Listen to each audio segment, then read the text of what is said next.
2024년 4월 1일 월요일 새벽 기도에 오신 성도님들을 주님의 이름으로 환영합니다. 오늘 우리에게 주시는 하나님의 말씀은 신명기 18장 15절에서 22절까지의 말씀입니다. 제가 가진 성경으로 구약 성경 290면에 있는 신명기 18장 15절에서 22절까지의 말씀을 봉독하겠습니다. 내 하나님 여호와께서 너희 가운데 내 형제 중에서 너를 위하여 나와 같은 선지자 하나를 일으키시리니 너희는 그의 말을 들을지니라. 이것이 곧 내가 총회의 날에 호렙산에서 내 하나님 여호와께 구한 것이라. 곧 내가 말하기를 내가 다시는 내 하나님 여호와의 음성을 듣지 않게 하시고 다시는 이 큰 불을 보지 않게 하소서. 두렵건대 내가 죽을까 하나이다 하매 여호와께서 내게 이르시되 그들의 말이 옳도다. 내가 그들의 형제 중에서 너와 같은 선지자 하나를 그들을 위하여 일으키고 내 말을 그 입에 두리니 내가 그에게 명령하는 것을 그가 무리에게 다 말하리라. 누구든지 내 이름으로 전하는 내 말을 듣지 아니하는 자는 내게 벌을 받을 것이요 만일 어떤 선지자가 내가 전하라고 명령하지 아니한 말을 제 마음대로 내 이름으로 전하든지 다른 신들의 이름으로 말하면 그 선지자는 죽임을 당하리라 하셨느니라.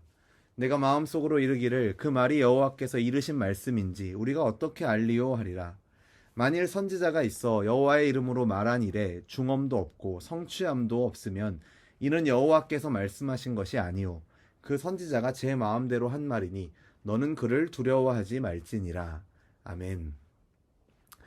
구약시대에서 가장 위대한 인물을 선택하라고 말한다면 모세의 이름을 떠올리실 분들이 많으실 것입니다. 모세는 애굽의 노예 생활로 고통에 신음하던 이스라엘 백성들을 출애굽하는 과정에서 또 오랜 광야 생활 동안 그들을 인도했던 이스라엘의 지도자였기 때문입니다. 뿐만 아니라 모세는 여호와 하나님과 이스라엘 백성 사이에 유일하게 중재자의 역할을 감당할 수 있었던 인물이기도 합니다. 이런 점에서 모세는 인류의 대제사장이시자 영원한 왕이시며 선지자이신 예수님을 예표하는 인물입니다. 오늘 본문을 보면 하나님의 뜻을 이 땅에 전할 선지자의 출현을 예언하고 있습니다. 1차적으로는 모세 이후에 나타날 하나님의 모든 일꾼들, 말씀의 봉사자들을 일컫는 말이지만 궁극적으로는 하나님의 뜻을 이 땅에서 온전히 이루실 예수님을 가리키는 말씀입니다. 본문 15절을 보시면 모세는 하나님께서 이스라엘의 형제 중에서 선지자를 일으키실 것이라는 말씀을 전하고 있습니다. 이 선지자 제도는 이어지는 16절에 기록된 것처럼 이스라엘이 출애굽기 20장에 기록된 그 총회의 날에 호렙산에서 하나님께 구했던 것입니다.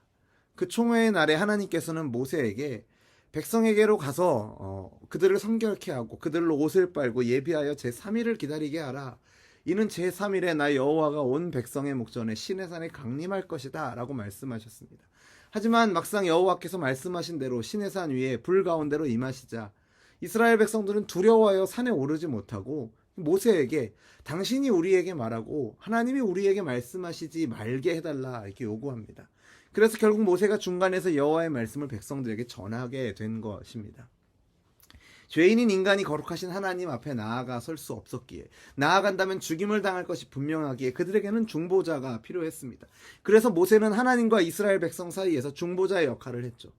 하나님의 말씀을 백성들에게 전달하고 반대로 백성들의 기도를 하나님께로 가지고 나아가서 백성들을 위해서 기도하고 대변하였던 자가 바로 모세였습니다.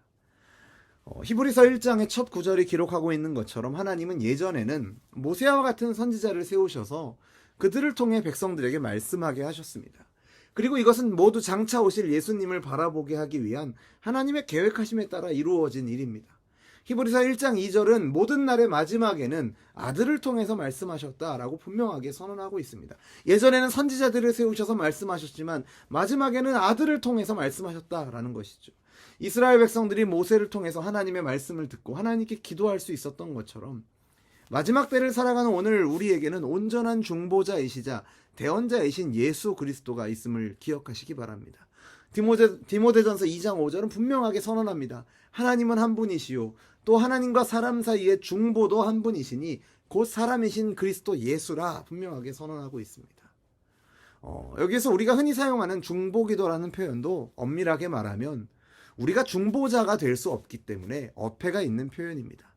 물론 실제로 우리가 다른 성도들을 통해서 하나님께 나아간다라거나 저 성도가 나를 통해서 하나님께 나아갈 수 있다라는 의미로 우리가 사용하지 않기 때문에 많은 경우에 문제를 삼지 않아 왔던 것입니다. 또 이미 오랜 시간 그렇게 사용해 왔기 때문에 굳어져서 그대로 쓰고 있습니다만, 사실은 어려움 가운데 있는 성도를 돕는 기도가 더 적절한 표현으로 생각이 됩니다. 다시 말씀으로 돌아와서 히브리서 7장의 말씀처럼 예수 그리스도께서는 항상 살아서 우리를 위해서 간구하시는 중보자의 역할을 하고 계시다라는 것을 우리가 기억해야 합니다. 우리에게 참 중보자는 오직 예수 그리스도뿐임을 고백하시면서 그 오직 예수 그리스도를 힘입어서 하나님께 나아가기를 힘쓰시는 저와 여러분 되기를 간절히 소원합니다. 18절의 말씀을 보시면 장차 여호와께서 보내실 선지자는 오직 하나님의 말씀만을 전할 것임을 기록하고 있습니다. 하나님께서는 내 말을 그 입에 두리니 내가 그에게 명령하는 것을 그가 무리에게 다 말하리라 말씀하십니다. 그러나 만일 그 선지자가 하나님께서 명하시지 않은 말을 하거나 또 다른 신의 이름으로 말하면 죽임을 당할 것이며, 뿐만 아니라 하나님의 말씀을 듣고도 불순종하는 자 또한 벌을 받게 될 것이다 라고 분명하게 말씀하십니다. 하나님의 말씀에 개인의 말을 더하거나 왜곡시켜서 또 듣는 이들을 현혹하는 것은 커다란 범죄입니다. 그러한 죄악에 대해서 마태복음 5장에서 우리 주님은 이 계명 중에 지극히 작은 것 하나라도 버리고 또 그같이 사람을 가르치는 자는 천국에서 지극히 작다 일컬음을 받을 것이라고 말씀하셨습니다. 또 계시록 22장을 보면 만일 누구든지 이것들 외에 더하면 하나님이 이 두루마리에 기록된 재앙들을 그에게 더하실 것이다 라고 분명하게 말씀하고 있습니다. 우리가 사는 우린 신약 시대에 살고 있죠. 이 시대에는 선지자의 직분이 따로 없습니다. 그 대신에 하나님께서 세우신 말씀의 봉사자들이 그 역할을 담당하고 있죠.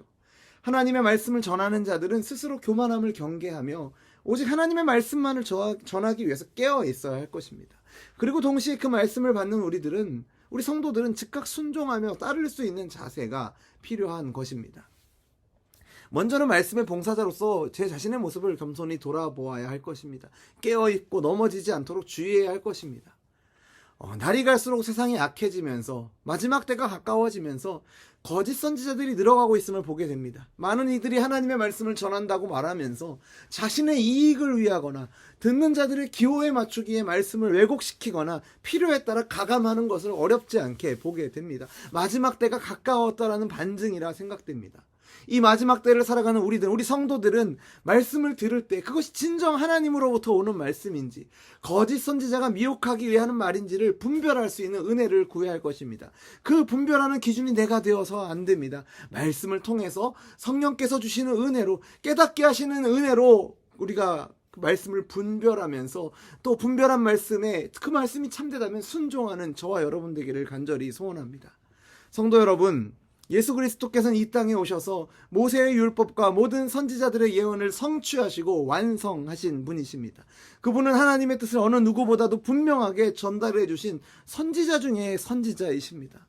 예수님께서 요한복음 7장에서 말씀하셨습니다. 내 교훈은 내 것이 아니요 나를 보내신 이의 것이니라 라고 말씀하셨죠. 친히 자신이 하나님의 말씀을 그대로 전하는 선지자임을, 오늘 본문이 증언하는 선지자임을 밝히셨습니다. 그러한 예수님의 말씀이 사도들에 의해서 기록되고 오늘날까지 하나님의 말씀으로 우리에게 전해지고 있는 것입니다. 구약의 예언을 성취하시고 모든 선지자들의 사역을 완성하신 예수님께서는 신약시대의 제자들과 교회 성도들에게 선지자의 사명을 부여하셨습니다. 지난주까지 우리가 살펴봤던 마가복음의 마지막인 16장을 보면 이런 말씀이 있습니다. 너희는 온 천하에 다니며 만민에게 복음을 전파하라. 저와 여러분이 그 복음을, 말씀을 전하는 명령을 받아서 세상에 보냄을 받은 사명자라는 것을 기억하시면서 그 사명을 부르시고 보내신 자리에서 입술의 말과 삶의 모습과 열매로 충성되게 감당하시는 저와 여러분 되기를 주님의 이름으로 축원합니다. 기도하겠습니다. 하나님 아버지, 말씀으로 우리를 찾아오시고 지금도 그 말씀을 통해 역사하시고 인도하시는 하나님 아버지, 오늘 하루를 시작하는 이 새벽에도 말씀의 은혜를 구하며 나아가오니 우리에게 은혜를 더하여 주옵소서. 예수 그리스도를 통해 우리에게 주신 말씀, 그리고 그 말씀을 전하는 사명자로 세우신 많은 말씀의 봉사자들을 통해, 그리고 각 사람의 심령에 찾아와 역사하시는 진리의 영에 베푸시는 은혜를 통해 하나님을 알아가기를 원합니다. 말씀이신 주님을 통해 하나님을 알게 하시고, 말씀을 통해 하나님을 더욱더 사랑하게 하시고, 말씀을 통해 하나님이 우리를 부르시고 보내신 자리에서 충성스러운 말씀의 종으로 살아가는 우리들이 되게 하여 주옵소서. 우리가 머물고 지나온 자리마다 그리스도의 말씀이 열매 맺게 하시고, 그리스도의 말씀이 증거하는 사랑의 향기가 가득하도록 우리를 붙드시고 인도하여 주시옵소서. 예수님의 이름으로 기도드립니다. 아멘. 우리 주 예수 그리스도의 은혜와 하나님 아버지의 사랑과 성령 하나님의 교통하심이, 복음을 전파하는 사명자로 부름받았음을 기억하며 말씀의 은혜를 겸손히 구하며 말씀을 통해 하나님을 더 알아가고 사랑하고 섬기기를 소원하는 우리 열린비전교회 모든 성도들과 우리의 삶의 걸음 가운데 이제로부터 영원토록 항상 함께 있을지어다. 아멘.